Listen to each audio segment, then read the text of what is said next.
সুকান্ত মজুমদারের সঙ্গে এই রোড শোয়ে এক্সক্লুসিভলি আমরা রয়েছি এবং সুকান্তবাবু এই যে অত্যাধুনিক হুড খোলে এই ধরনের রোড শোয়ের ব্যবস্থা, এটা কি এবারের প্রচারের কথা ভেবেই ব্যবস্থা করবে?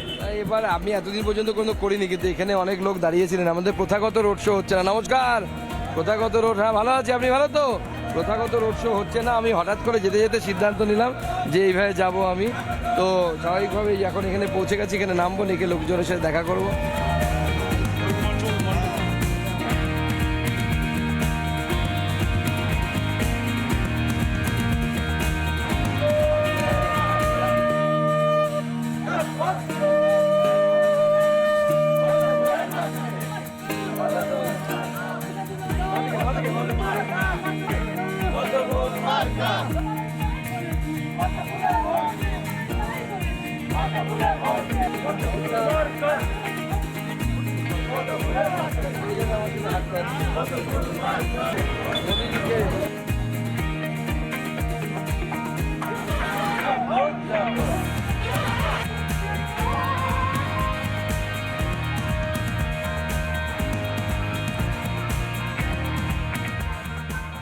সুকান্ত মজুমদার এলেন আপনাদের আশীর্বাদে, আপনাদের ভোট নিয়ে। 1 বছর যেতে না যেতে 2 দিনের হাওড়া বালুরঘাট এক্সপ্রেসকে আমাদের কলকাতা যাওয়ার রাত্রিবেলার একমাত্র ট্রেন ছিল, তাকে আমরা সপ্তাহে 5 দিনে নিয়ে গেলাম 1 বছরের উদ্বোধনী অনুষ্ঠানে। এই জেলার মন্ত্রী, প্রাক্তন মন্ত্রী, 5-6 বারের মন্ত্রী বিশ্বনাথ চৌধুরী উপস্থিত ছিলেন। বিশ্বনাথ কাকু কয়েকদিন আগে ওনার স্ত্রী মারা গেছেন, আমি তার বাড়িতে গেছিলাম দেখা করতে। তিনি ওই মঞ্চে দাঁড়িয়ে মাইকে বললেন এটা খুব দরকারি কাজ ছিল এবং সুকান্ত মজুমদার ছাড়া এটা কারো পক্ষে সম্ভব ছিল না। সুকান্ত এই কাজটা করেছে, সেটা সুকান্তকে ধন্যবাদ জানায় বলে ওই ট্রেনে উঠে সেদিন তিনি কলকাতা গেলেন।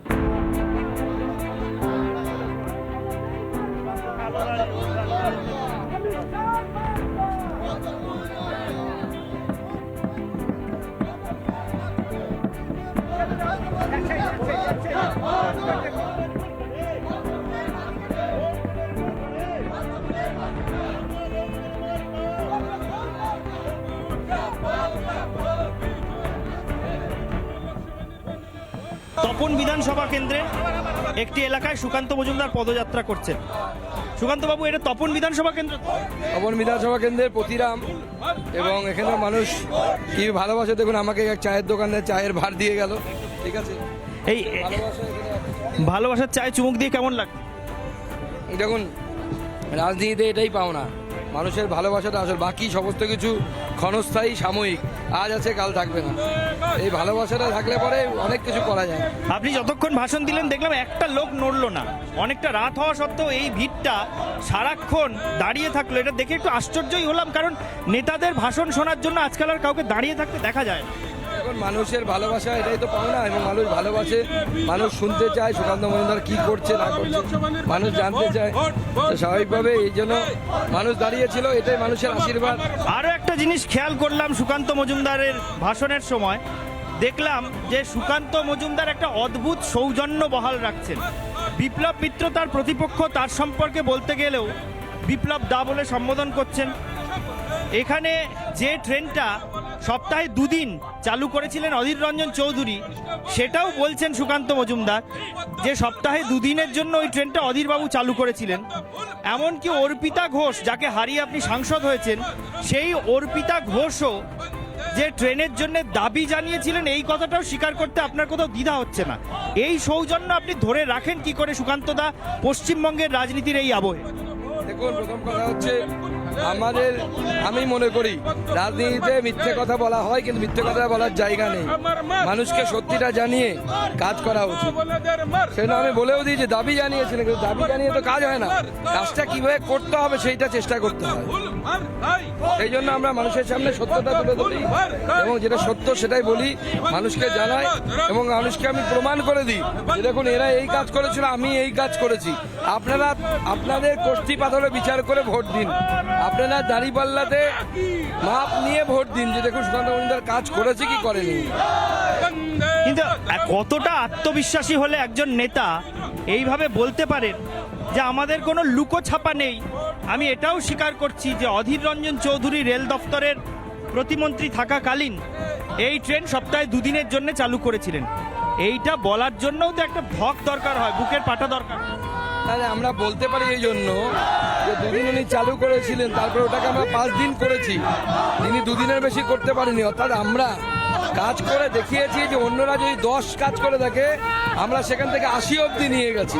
এই জন্য সুকান্ত মজুমদারের ধক আছে, এবং আমি পুরোটা সত্যি বলেই আমি সেই জন্য অর্পিতা ঘোষ দাবি জানিয়ে থেমে গেছেন, কিছু করেননি, কিন্তু আমি সেইটাকে সামনের দিকে এগিয়ে নিয়ে যাই, কীভাবে কাজ করতে হয় সেইটা আমরা করেছি।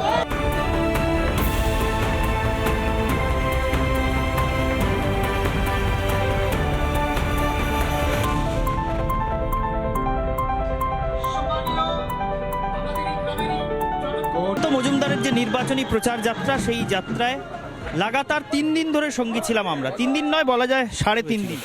সুকান্তবাবু, আপনার সঙ্গে এই 3-4 দিনে আমরা 4টে বিধানসভা কেন্দ্র অন্তত ছুলাম। আপনি বালুরঘাট, তপন, গঙ্গারামপুর, হরিরামপুর বিভিন্ন এলাকায় রোজ পদযাত্রা করে বেড়াচ্ছেন, হেঁটে বেড়াচ্ছেন। আমি রজনীকে দেখাতেও বলবো যে এমনি চোখে মুখে তো ক্লান্তির ছাপ রয়েইছে, একেবারে পা থেকে মাথা পর্যন্ত পুরো ধুলোর আস্তরণ রয়ে গিয়েছে সুকান্ত মজুমদারের। এই যে সারাক্ষণ ধুলোর মধ্যে ধুলো উড়িয়ে হেঁটে বেড়াচ্ছেন, অবশ্যই পদযাত্রায় দাপট না থাকলে ধুলো ওড়ে না, কিন্তু যে পরিমাণ ধুলো মাখছেন আর ধুলো উড়িয়ে ঘুরছেন, তার ফল কতটা প্রতিফলিত হবে বলে এই অন্তিম পর্বে মনে হচ্ছে আপনার? এবং আমার মনে হয় এবার মানুষ দুহাত তুলে নরেন্দ্র মোদীকে আশীর্বাদ করবেন, এবং নরেন্দ্র মোদীর প্রতিনিধি যেহেতু আমি এই লোকসভাতে, সুকান্ত মজুমদারকে আশীর্বাদ করবেন এবং বিপুল ভোটে 1 লক্ষের বেশি ভোটে আমরা এই লোকসভা আবার নরেন্দ্র মোদীর হাতে তুলে দেব মানুষের আশীর্বাদে। বালুরঘাট, তপন, গঙ্গারামপুর, হরিরামপুর ইতিমধ্যেই আমরা ঘুরে দেখেছি আপনার সঙ্গে। কুশমন্ডি, কুমারগঞ্জ আর ইটাহার হয়তো এই সময়ে আপনার সঙ্গে যাওয়া সম্ভব হলো না, তবে সেখানেও আমাদের প্রতিনিধিরা পৌঁছবেন। 7টা বিধানসভার মধ্যে সবচেয়ে বেশি মানুষের আশীর্বাদ কোথায় প্রত্যাশা করছে? দেখুন, ওটা তো এখন এই মুহূর্তে বলা সম্ভব নয়, তবে গঙ্গারামপুর হোক, বালুরঘাট হোক, তপন হোক, এবার কুশমন্ডিও খুব ভালো জায়গায় আছে। এগুলোর মধ্যেই কোনো একটিতে সব থেকে বেশি লিড আমরা পাবো। হরিরামপুরেও আপনার হয়ে জনসভা করে গেলেন? হরিরামপুরেও আমরা লিড পাবো এবার, যেটা কোনোবার পাইনি আমরা। স্বরাষ্ট্রমন্ত্রী জনসভা করলেন, তার জন্য তো বটে, এবং আমাদের কর্মীরা যেভাবে পরিশ্রম করছে, আমরা আগামী দিনে হরিরামপুরেও লিড পাবো। শেষ প্রশ্ন আমার, এই যে নির্বাচনী প্রচার যাত্রা, সেখানে আমরা যতক্ষণ সুকান্ত মজুমদারের সঙ্গী ছিলাম, সেই পর্বের অন্তিম পর্যায়ে এসে সুকান্ত মজুমদারের কাছে জানতে চাইবো, এই মুহূর্তে গঙ্গারামপুরের মাটিতে দাঁড়িয়ে রয়েছেন এই গঙ্গারামপুরের ভূমিপুত্র বিপ্লব মিত্র, যিনি রাজ্যের মন্ত্রী এবং আপনার প্রতিপক্ষ। গঙ্গারামপুরের মাটিতে দাঁড়িয়ে, মানে বিপ্লব মিত্রর ঘরের মাটিতে দাঁড়িয়ে বিপ্লব মিত্রকে কি বার্তা দেবেন সুকান্ত মজুমদার? দেখুন, বিপ্লববাবু বয়সে বড়, তো স্বাভাবিকভাবে আমরা বয়স্ক মানুষ সম্পর্কে খুব একটা কথা বলি না। ওনার এই রোদে খুব কষ্ট হবে, অনেক দিন অভ্যেস নেই, একটু সাবধানে ডাব টাপ খান, সানস্ক্রিন মাখুন, ছাতা ব্যবহার করুন, ভালো একটা সানগ্লাস কিনে ভোটের প্রচার করুন। গঙ্গারামপুরের ক্ষীরদই তো খুব বিখ্যাত, যদি যেতেন তাহলে গঙ্গারামপুরের ক্ষীরদই নিয়ে কি বিপ্লব মিত্রর বাড়িতে পৌঁছতে দেখা যাবে সুকান্তবাবু? না, সে আমরা পৌঁছতে কোনো অসুবিধে নেই। এর আগে আমি নিজে যাইনি, কিন্তু মিষ্টি তো পাঠিয়েছিলাম, বিজয়া দশমীর মিষ্টি পাঠিয়েছিলাম একবার, আমার যতদূর মনে পড়ছে। আমাদের পার্টির কর্মীরা গিয়ে দিয়ে এসেছিল। তো আমি মনে করি সৌহার্দ্যের বাতাবরণ থাকা উচিত। রাজনীতিতে লড়াই তো ব্যক্তিগত না, রাজনীতিতে লড়াই হচ্ছে মতের লড়াই। আপনার একমত, আমার একমত, যে মত জনগণ ভোট দেবে সেই জিতবে। কিন্তু ক্ষীরদইটা, আমার শেষ প্রশ্ন ওইটাই, ক্ষীরদইটা কে কাকে খাওয়াবে?